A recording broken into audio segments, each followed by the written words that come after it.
where guns were unreliable, they were perishable, they were very unwieldy. Many of them only lasted a year or so.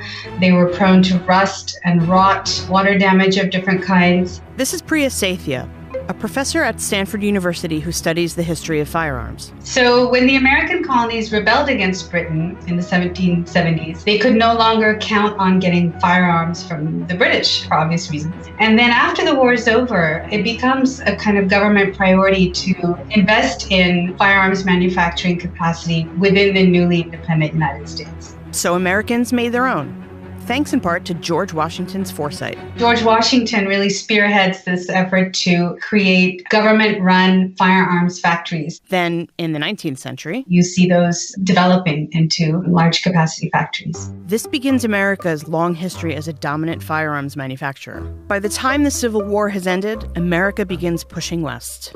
And this westward expansion depended on armed men going out and engaging in wars with Native Americans. But the proliferation of guns always came with the proliferation of something else: gun control.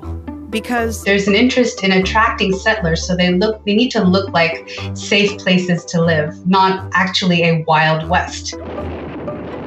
So in the 19th century, if you went to, a small town in Kansas or one of these new places opening up in the West, there would be signs greeting you that would say, leave your revolver at police headquarters and you'll get a receipt for that. So people weren't actually walking around in these towns fully armed. The mythology of an early American society replete with lax gun laws was a 20th century invention. And it's an NRA promoted myth. It's also something that shows up in Hollywood movies at the same time. The kind of really loose interpretation that we have of the Second Amendment now is something that you can date from the 1980s onward.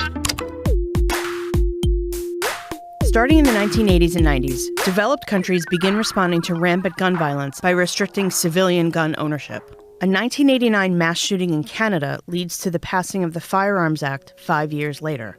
In 1987, the Hungerford Massacre in England leads the UK to pass the Firearms Amendment Act. And in 1996, following the Port Arthur Massacre, Australia bans nearly all automatic and semi-automatic weapons. So gun manufacturers focused their attention on the one developed country that was still open for business, the United States.